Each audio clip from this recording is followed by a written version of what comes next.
Assalamualaikum warahmatullahi wabarakatuh. Selamat datang Bapak dosen dan teman-teman sekalian. Perkenalkan, nama saya Maulana Ihsan Ramadan. Pada kesempatan ini, saya akan mempresentasikan ujian akhir semester mata kuliah Manajemen Investasi yang membahas tiga topik utama, yaitu analisis saham, analisis obligasi, dan evaluasi kinerja portofolio. Presentasi ini bertujuan untuk menunjukkan pemahaman saya terhadap konsep penilaian instrumen investasi serta kemampuan menerapkan teori ke dalam studi kasus. Baik, mari kita lanjut ke soal ujian akhir semester. Soal ujian akhir semester.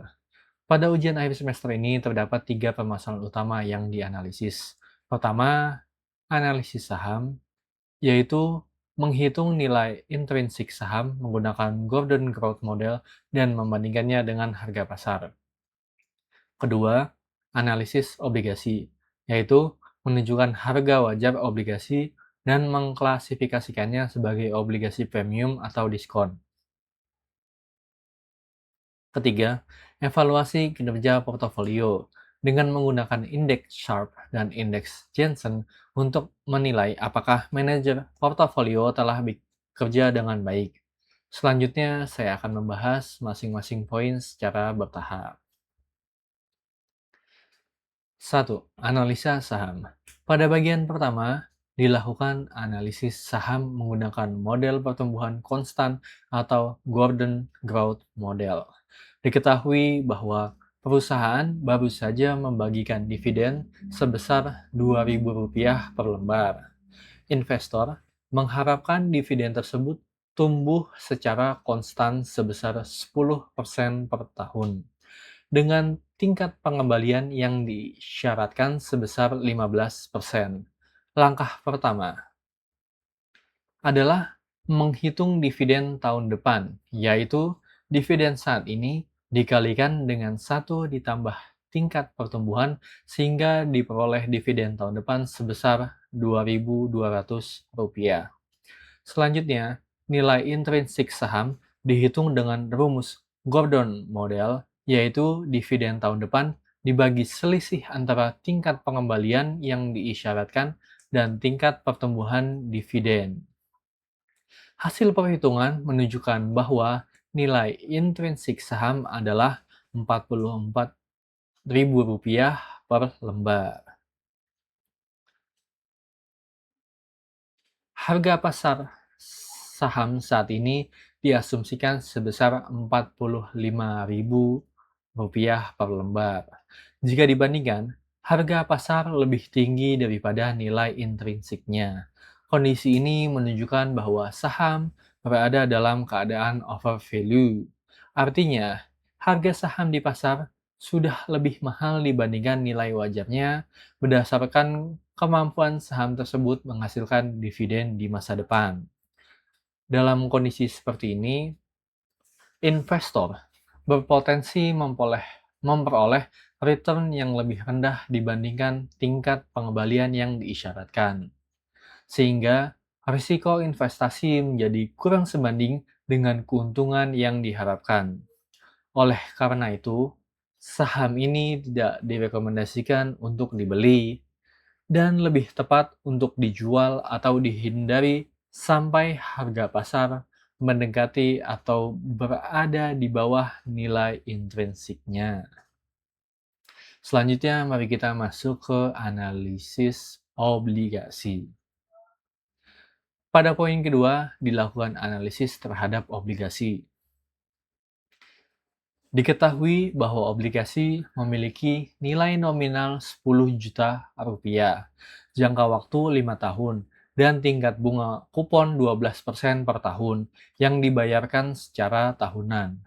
Tingkat bunga pasar saat ini adalah 10%.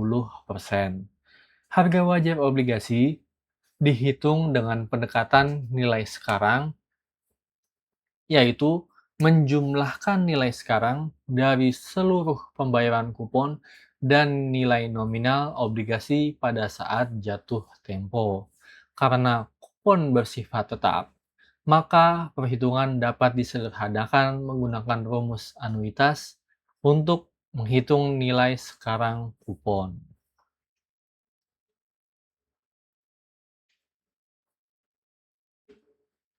Hasil perhitungan menunjukkan bahwa nilai sekarang kupon adalah Rp4.549.080. Sedangkan nilai sedangkan nilai sekarang dari nilai nominal adalah sekitar Rp6.209.213. Dengan demikian, jika kita jumlahkan, harga wajar obligasi adalah Rp10.758.293. Harga wajar ini lebih tinggi daripada nilai nominal obligasi, sehingga obligasi dikategorikan sebagai obligasi premium. Kondisi ini terjadi karena tingkat bunga kupon sebesar 12% lebih tinggi dibandingkan tingkat bunga sebesar 10%. Investor bersedia membayar harga di atas nilai nominal karena obligasi memberikan pendapatan kupon yang lebih besar dibandingkan tingkat bunga pasar. Selanjutnya kita masuk ke evaluasi kinerja portofolio. Evaluasi portofolio saat ini. Diketahui bahwa rata-rata return portofolio adalah 18%. Return bebas risiko sebesar 6%, beta portofolio sebesar 1,2%, dan standar deviasi sebesar 20%. Evaluasi kinerja dilakukan menggunakan dua indikator, yaitu indeks Sharpe dan indeks Jensen, untuk menilai kinerja portofolio dengan mempertimbangkan risiko. Selanjutnya, indeks Sharpe dan Jensen. Pertama, dihitung indeks Sharpe, yaitu selisih antara return portofolio dan return bebas risiko, dibagi dengan standar deviasi portofolio. Hasil perhitungan menunjukkan nilai indeks Sharpe sebesar 0,06. Nilai ini berarti bahwa portofolio mampu memberikan return sebesar 0,60 unit untuk setiap 1 unit risiko total yang ditanggung. Kedua, indeks Janssen atau Janssen Alpha Janssen, yaitu selisih antara return aktual portofolio dan return yang seharusnya diperoleh berdasarkan model CAPM. Hasil perhitungan menunjukkan Alpha Janssen sebesar 2,4%, yang berarti portofolio menghasilkan return di atas return yang diharapkan sesuai dengan tingkat risiko sistematisnya. Lalu, apakah kesimpulan dari evaluasi portofolio A ini? Berdasarkan hasil perhitungan indeks Sharpe dan indeks Janssen, portofolio A menunjukkan kinerja yang baik. Nilai Sharpe yaitu positif menunjukkan bahwa portofolio mampu memberikan kompensasi risiko yang memadai, yaitu kalau kita ingat tadi sebesar 0,60. Sementara itu, nilai Alpha Janssen yang positif menunjukkan portofolio berhasil mengalahkan kinerja pasar. Hal ini mencerminkan bahwa strategi pengelolaan portofolio dilakukan secara efektif oleh manajer portofolio. Portofolio tidak hanya mampu memberikan return yang relatif tinggi, tetapi juga mengelola risiko secara optimal. Dengan demikian, portofolio ini layak untuk dipertahankan dan strategi pengelolaan yang diterapkan dapat dijadikan acuan dalam pengambilan keputusan investasi ke depan. Seperti yang kita ketahui bahwa investasi di Indonesia ini lebih banyak ruginya bagi retail. Tapi jika kita melihat portofolio pada soal ini, maka portofolionya berkinerja baik berarti telah mengalahkan kebanyakan portofolio retail di Indonesia. Sebagai kesimpulan akhir, dapat disimpulkan bahwa saham yang kita analisis tadi berada dalam kondisi overvalue dan tidak layak dibeli. Seperti yang tadi bisa kita buka lagi bahwa dalam kondisi ini investor berpotensi memperoleh return yang lebih rendah dibandingkan dengan tingkat pengembalian yang disyaratkan sehingga risiko investasi menjadi kurang sebanding dengan keuntungan yang diharapkan. Jadi rekomendasinya adalah dijual atau dihindari hingga harga pasar mendekati atau berada di bawah intrinsiknya. Tentunya saham di Bursa Efek Indonesia itu ada lebih dari 900, maka tidak harus terpaku kepada satu saham. Kemudian untuk obligasi yang dianalisis merupakan obligasi premium karena kupon lebih tinggi dari bunga pasar.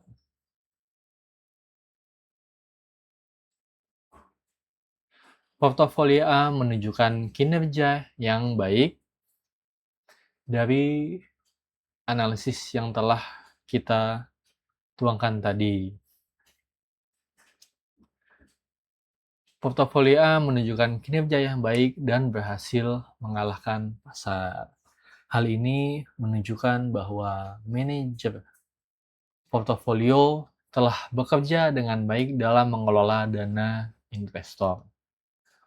Portofolio tidak hanya mampu memberikan return yang lebih tinggi, tetapi juga berhasil mengelola risiko secara optimal dan mengalahkan kinerja pasar. Untuk di pasar saham Indonesia ini mengelola risiko atau pasar saham Indonesia atau pasar saham US, mengelola risiko adalah sesuatu yang sangat penting.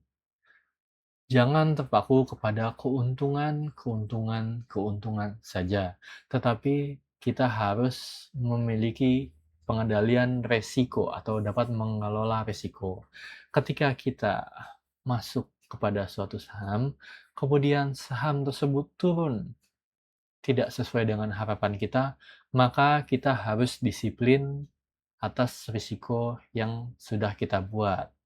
Jika sudah turun di persentase tertentu, maka sebaiknya di cut loss. Apalagi melihat kondisi pasar saham saat ini yang sangat tidak kondusif.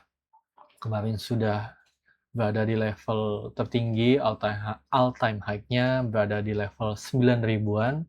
Sekarang berada turun hampir 30%, sekarang sudah di 7.900 sampai dengan 8 ribuan, maka kondisi saat ini sangat tidak efektif untuk masuk ke market. Maka pengelolaan risiko saat ini harus lebih ditingkatkan dan disiplin. Saran dari saya adalah untuk menunggu, yaitu wait and see untuk keadaan market saat ini. Karena gejolak yang sangat tinggi di bursa saham Indonesia. Satu berita negatif saja bisa memberikan dampak yang luar biasa untuk IHSG. Bisa turun lebih dari 5% itu sangat luar biasa. Sebelum-sebelumnya ketika posisi IHSG itu dalam tren positif, itu turunnya tidak sampai dengan 5%. Maka dengan penurunan 5% per hari saat ini, dapat disimpulkan bahwa pasar saham Indonesia saat ini sangat volatile. Maka kembali ke materi, pengelolaan resiko ini sangat penting sekali kita terapkan. Demikianlah presentasi ujian akhir semester manajemen investasi yang dapat saya sampaikan. Terima kasih atas perhatian Bapak dan teman-teman sekalian. Sekian dari saya. Wassalamualaikum warahmatullahi wabarakatuh.